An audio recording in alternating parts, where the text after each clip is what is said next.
અમરેલી કહેવાય ને કે ભણતરની સાથે ગણતર હોવું જરૂરી છે।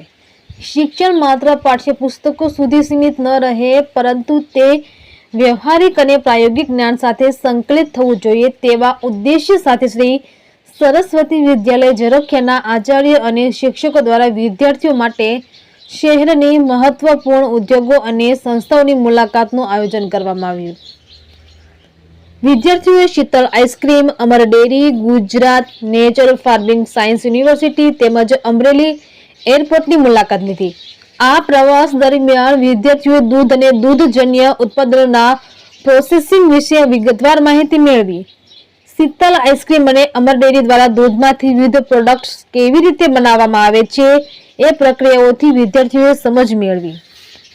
Gujarat natural farming science university visit દરમિયાન વિદ્યાર્થીઓએ ગાય આધારિત પ્રાકૃતિક ખેતી અને વૈજ્ઞાનિક પદ્ધતિઓ વિશે જાણવાની તક મેળવી। પ્રવાસના અંતે તેઓએ ગાંધીબાગ ખાતે મજા માણી અને વિવિધ શૈક્ષણિક અનુભવો સાથે આનંદ માણ્યો।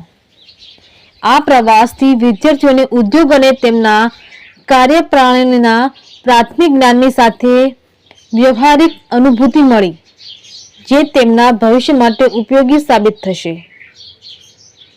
તંત્રે પ્રતિક સાવલિયા, અમરેલી।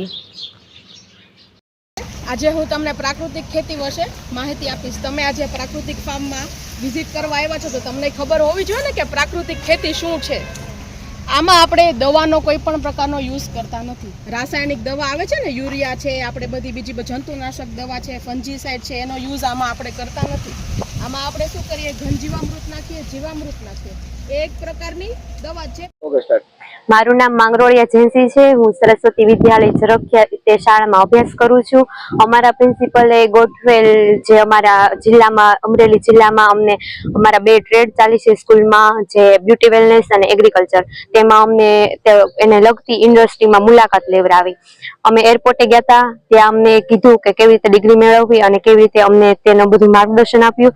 પછી અમર ડેરી છે, જ્યાં કેવી રીતે દૂધનું ફિલ્ટરિંગ કરવામાં આવે છે એ વિશેની માહિતી આપી થોડી।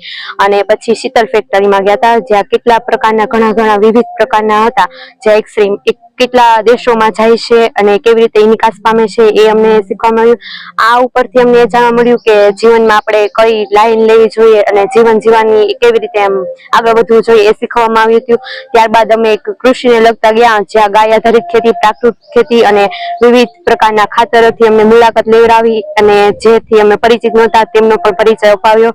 અને આ ઉપરથી અમને એ જાણવા મળે છે કે જીવનમાં કેવી રીતે કઈ લાઈન લેવી અને કેવું માર્ગદર્શન પૂરું પાડવું, એ માર્ગદર્શન ઉપરથી અમને ખબર પડી કે અમારે જીવનમાં કેવી રીતે આગળ વધવું। ઓકે, મારું નામ હેરમા જય છે। હું ધોરણ 9 માં અભ્યાસ કરું છું। મારી શાળાનું નામ શ્રી સરસ્વતી વિદ્યાલય ઝરખિયા છે। આજે અમે ઇન્ડસ્ટ્રીયલ વિઝિટ પર અમરેલી આવ્યા હતા। ત્યાં સૌપ્રથમ અમે અમર ડેરી ગયા હતા। અમર ડેરીમાં અમને શીખવા મળ્યું કે ત્યાં દૂધ, પનીર, દહીં વગેરે વસ્તુઓ બનાવવામાં આવે છે અને જ્યાંથી બને ત્યાં સુધીથી પેકિંગ થઈ જાય ત્યાં સુધીની માહિતી અમને આપી હતી।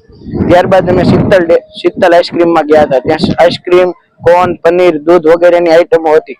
ત્યાં અમને પેકિંગ બને તે ત્યાંથી ફિલ્ટર થઈને પેકિંગ બની જાય અને બહાર દુકાનોમાં વેચવામાં આવે ત્યાં સુધીની માહિતી અમને આપી હતી।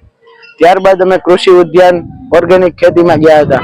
ત્યાં અમને ઓર્ગેનિક ખેતી, બધી જ વસ્તુઓ ઓર્ગેનિક થાય છે, ખેતી પણ ઓર્ગેનિક થાય છે, રાસાયણિક ખાતર વાપરવામાં આવતું નથી।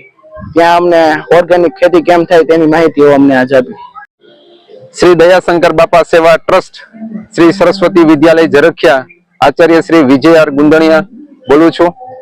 આ સાથે આજે વોકેશનલ ટ્રેડ અંતર્ગત આજે અમરેલી શહેરની અંદર વિવિધ ઇન્ડસ્ટ્રીયલ વિઝિટ લીધેલી।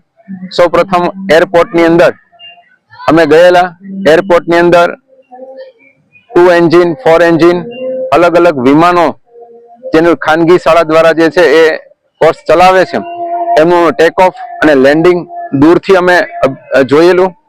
કુલ 32 બાળકોએ આ સાથે સામેલ હતા, ઉપરાંત 5 શૈક્ષણિક સ્ટાફ પણ જોડાયેલો। ત્યારબાદ અમે શીતલ ઇન્ડસ્ટ્રીની મુલાકાત લીધેલી। 100 કરતા અલગ અલગ વિવિધ ફ્લેવરની અલગ અલગ દેશોની અંદર નિકાસ કરતી પ્રોડક્ટ અને એની બનાવટ, એની અલગ અલગ વાનગીઓ કેવી રીતે બને, પેકિંગ થાય તેનો અભ્યાસ કર્યો, તેમનો અમે અનુભવ દ્વારા નિહાળ્યો। ત્યારબાદ અમર ડેરીની અંદર મુલાકાત લીધી।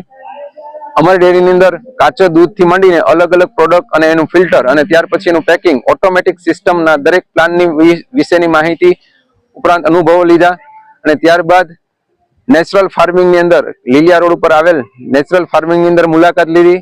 એની અંદર ગાય આધારિત ખેતી કેવી રીતે કરી શકાય અને લોકોનું રોગમુક્ત જીવન કેવી રીતે બની શકે તે માટેનું ખાતર ઉપરાંત કેવી રીતે ફાર્મિંગ કરી શકાય એમની માહિતી લીધી અને ત્યારબાદ દરેક વિદ્યાર્થીઓને ગાંધી પાર્કની મુલાકાત લઈ નાસ્તો કરાવી અને આઈસ્ક્રીમ ખવડાવી અને અમે છૂટા પડ્યા. દરેક વિદ્યાર્થીઓને આ તકે ખૂબ મજા આવી અને રિયલ અનુભવ જોવા મળ્યો.